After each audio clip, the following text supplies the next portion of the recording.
The tile samples had been spread across the kitchen counter for 3 weeks. 16 different shades of gray and cream, and something the catalog insisted on calling warm slate. And I still hadn't made up my mind. My wife had chosen hers in 45 seconds flat. A pale bone white with a faint texture. Classic, she'd said. Timeless. She'd pointed at it the way she made most decisions.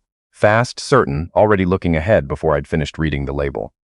That was us for 18 years. She moved fast and trusted her gut. I measured twice, cut once. Somehow it worked. She left that Saturday afternoon to do inventory at the yoga studio she'd co-founded 3 years earlier with her business partner, Beckett. Spring quarter always brought a surge of new memberships, and the studio had grown faster than either of them expected. I was genuinely proud of her for it. The early months had been a real grind. Long hours, tight margins, and we'd taken a second mortgage to get the business off the ground. We were almost done paying it back. I was sitting at the kitchen table with a contractor's quote and cold coffee when my daughter Penny came in through the side door. She was 16, a junior in high school, and she had her mother's dark eyes and my stubborn forehead. She came in quietly, which wasn't like her. Penny didn't do anything quietly. She dropped her backpack inside the door and stood there holding the family tablet against her chest, like she was keeping it from getting away. "Thought you were at Breeze until dinner," I said. We finished early. She didn't move. "Dad, I need to show you something." We kept the tablet on the counter. Recipes, homework, the occasional movie. She'd borrowed it for a school project. She stood there now looking like it had done something to her. "I was opening my English notes," she said. "Mom has her account synced. I opened hers by accident." She held it out. Her hand was steady, but her face wasn't. I took it. What I found wasn't anything about the yoga studio. It was a shared notes document between my wife and Beckett. A plan, carefully organized, spanning multiple pages. A timeline with specific dates. A lease address in Austin, Texas. A name on what looked like a co-signed rental application, and a column of assets split down the middle. What to take, what to leave. My name appeared twice, both times in the column marked Leave Behind. I kept reading. The document was nested inside a folder with 3 others. A 6-month budget for Austin, a list of clients she intended to contact about her eventual relocation, a paragraph that started with "when C figures it out," which mapped out exactly what she planned to say to make the separation look like something that had been building naturally, mutually, for years. C was me. I set the tablet down on the counter next to the tile samples and looked at my daughter. "Go upstairs," I said. My voice came out level, which cost more than anything I'd done that week. "I'll call you for dinner." "Dad." "I've got it. Go upstairs." She held my gaze for a moment, reading whether I was okay, the way kids do when they think they might have broken something, and then she went. I listened to her footsteps on the stairs until they stopped. Then I sat back down at the kitchen table and kept reading. The second document was what my wife had labeled transfer summary. 14 months of payments out of the studio's operating account. Vendor names, dates, amounts. A running ledger that added up to a number that took a moment to land. I opened a browser and searched the vendor names one by one. No websites. No addresses, a post office box for one, a mail forwarding service for another, a third that returned no search results at all. I'm a civil engineer. I've spent 20 years reading structural drawings, finding the flaw in the plan before it becomes a failure in the field. I knew what I was looking at. I made pasta that night because that's what we did on Saturdays. Penny came down and ate without talking much. When my wife got home at 7:30, she kissed me on the cheek and said inventory had run long. I told her dinner was in the fridge. She thanked me and went upstairs to shower. She smelled like someone else's cologne. I'd noticed that before and told myself I was imagining things. After she fell asleep, I drove to a Waffle House on the edge of town and called my college roommate Ozzy from a corner booth, with bad lighting and a waitress who refilled the coffee without being asked. Ozzy and I had stayed close the way some friendships do, not constantly in touch, but always there when it mattered. He did forensic accounting for a litigation firm in Atlanta. He was the kind of person who genuinely enjoyed finding money that wasn't where it was supposed to be. "I need the quiet kind of help," I said. He was in Charlotte by Sunday afternoon. The 3 weeks that followed were the strangest of my life. I went to work every day and reviewed load-bearing calculations, and wrote reports and answered emails.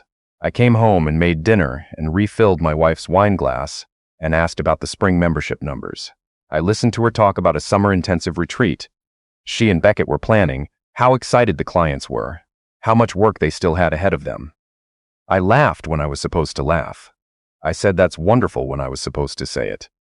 At night, I stared at the ceiling and thought about structural failures, the ones that catch you because you've been looking at the wrong load point for years.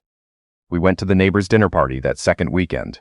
My wife was warm and animated, telling a story about a client who'd accidentally walked into the wrong class and ended up in an advanced inversion session.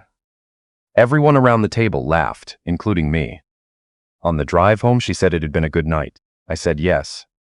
Ozzy worked from my laptop when the house was empty, pulling financial records from the accounts I had legal access to as a cosigner, a practical detail from 3 years ago, when my wife had needed my credit history to qualify for a business line, a thing she'd apparently never thought about since. What he found over those 3 weeks was precise and damning.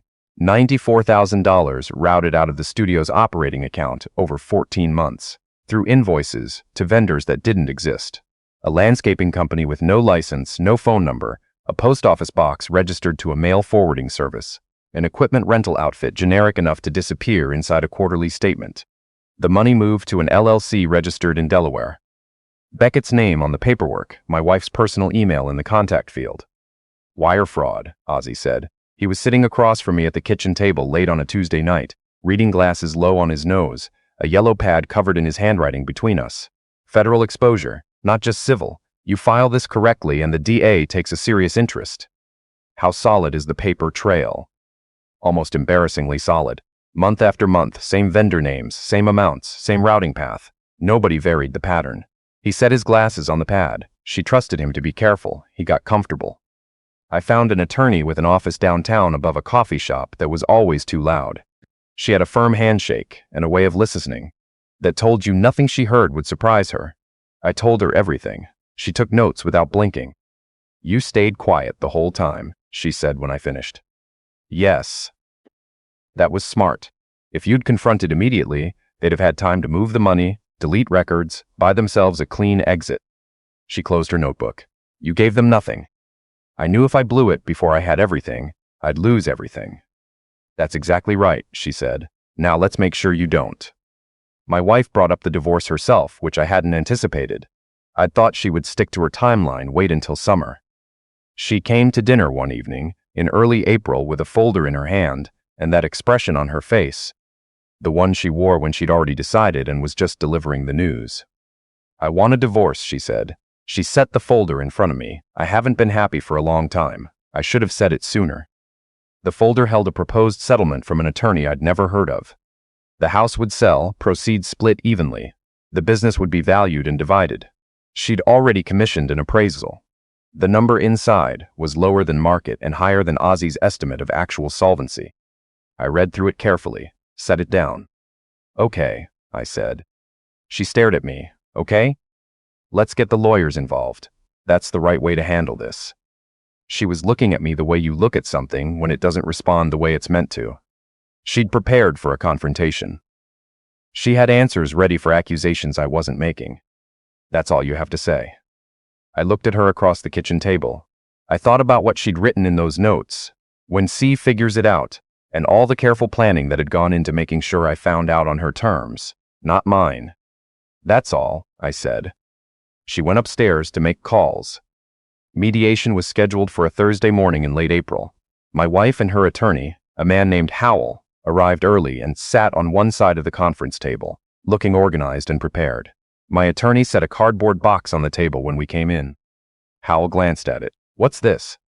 Forensic accounting report, my attorney said pleasantly. Supporting documentation. The fraudulent vendor invoices, the Delaware LLC registration, digital transfer records from the business accounts.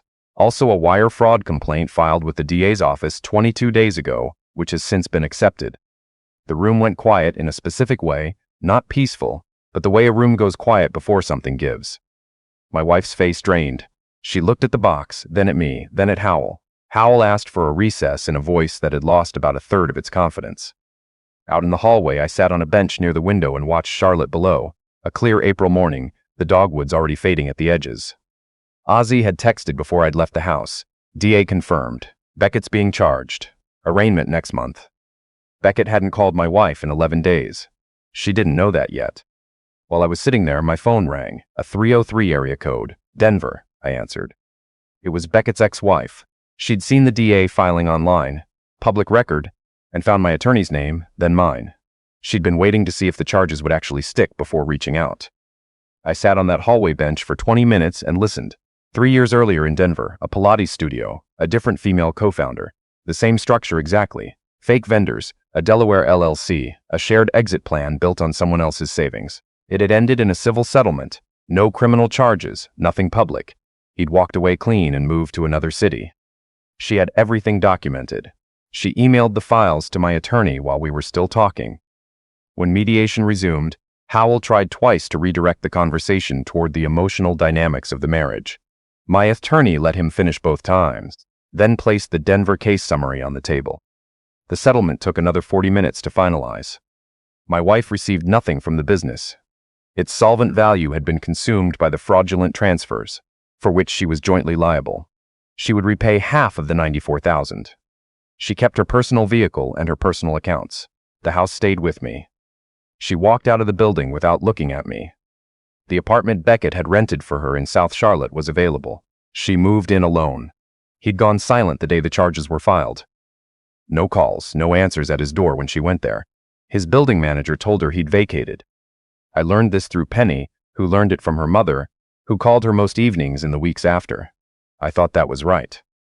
Whatever had happened between my wife and me, Penny wasn't a casualty I was willing to allow. She took it hard in the way teenagers absorb complicated things. Fine for a stretch, then surfacing at breakfast with a flat expression and no words. She spent weeknights with me and some weekends with her mother. Somewhere in that arrangement, she started helping me with the kitchen renovation on Saturday mornings. I taught her how to read a level, how to score tile, how to patch drywall so it didn't show at the seam. She was better at finish work than I was by the third week. She'd inherited her mother's eye for detail, and for once I was grateful for that particular inheritance. She called again last night, Penny said one Saturday morning, sanding a patch near the window frame. I know. She cried a lot. She kept sanding. She sounds smaller than she used to. She's going through something hard. She made something hard. Penny stopped sanding and looked at me. Do you think he actually cared about her? Or was she just part of the setup from the start? I thought about it seriously. I think he probably cared in the beginning.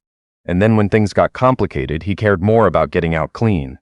I picked up my level and checked the cabinet edge. That's not the same as never having cared. But it's not what she thought it was, either. Penny turned that over for a moment. Then she went back to sanding. Okay, she said. Ozzy came back in June. We sat on the back porch with cold beers and let the evening go slow around us, the oak tree across the fence shifting in the late-day wind. You know what got me about the whole thing, he said eventually. The arrogance of it. $94,000 and they never once varied the vendor names. Same companies, same amounts every single month. Like they just assumed you'd never look. She knew I trusted her. Yeah. He turned the bottle in his hands. Trust is a resource. Some people spend it, some people mine it. I wasn't as angry as I thought I'd be, I said. I expected to be furious, but mostly I felt embarrassed for her. She built something real with that studio. 3 years of genuine work, real clients, real community. And she handed Beckett the keys to it because he told her the paperwork was just a formality.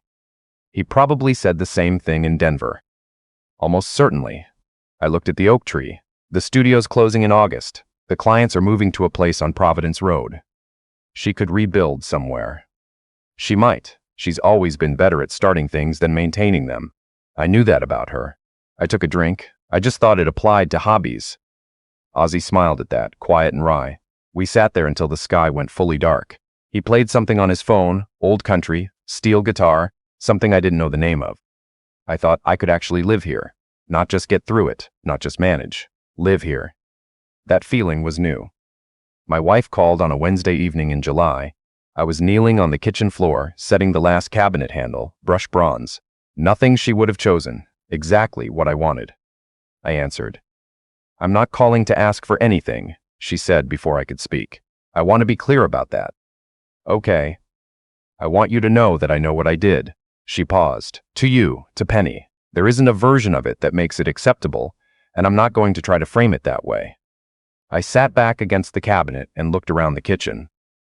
Better than anything we'd planned together, partly because I'd stopped negotiating the parts that mattered. "Are you doing okay?" I asked. "Getting there." A quieter beat. His attorney called. "He's pleading to a reduced charge, probation and a federal record. His ex-wife's documentation made the pattern impossible to argue against." "I know." "I called her," she said. "His ex-wife. I wanted to apologize. I didn't know about Denver." I believed her. I don't know entirely why, but I did. 18 years of learning to read someone doesn't disappear. It just gets complicated by everything else you've learned. "I know," I said. The studio closes August 15th. A short exhale. I've been thinking about starting something smaller. Just teaching classes, not running anything. Somewhere with fewer reminders. That sounds right. A pause. "I'm sorry I couldn't be who you needed me to be." Her voice was quiet and even, like she'd been practicing being honest and was still getting used to how it fit. "I know that's not enough. I just wanted to say it without asking you for anything back." I stood up and walked to the kitchen window. The backyard was dark, the oak beyond the fence invisible, except for where a neighbor's light caught the lower branches. I'd been meaning to string lights out there all summer. I kept putting it off, not sure yet what the space should become. "Take care of yourself," I said, and I meant it simply, without weight. After she hung up, I stayed by the window for a while. Not thinking about much. Just standing in the kitchen in the quiet, letting the house settle around me. The renovation was done. Every surface and fixture exactly what I'd chosen once I'd stopped second-guessing myself. The light was warmer in here now than it had ever been. The cabinets were the color I'd always wanted. The choice I'd been talking myself out of for weeks, because it wasn't what my wife would have picked. And it turned out to be right. I went to the refrigerator, bought last month, the one I'd been putting off, and got a beer. Sat on the counter with my legs hanging over the edge, something I'd never done when she was here because she'd have said it scratched the surface. The surface was fine. Penny's light was on upstairs. Somewhere down the street a dog was barking at something it couldn't find. The house made its small evening sounds. The kind a house makes when it's settling into itself, finding its level after a long time of holding tension it didn't need. My daughter was upstairs doing homework. My house was mine. The kitchen was finished. Better than anything I'd planned, when I thought I had to plan it around someone else's preferences. I finished the beer and thought about the backyard. I'd been drawing it out in my head for months. A proper garden bed along the south fence, raised cedar frames, something I'd been talking about for years without ever starting, because we could never agree on where to put it. I knew exactly where to put it. That was a good thing to know. I turned off the kitchen light and went to find out what Penny wanted for dinner. Already thinking about cedar boards and soil depth, and the particular pleasure of building something in the right place, from the very beginning.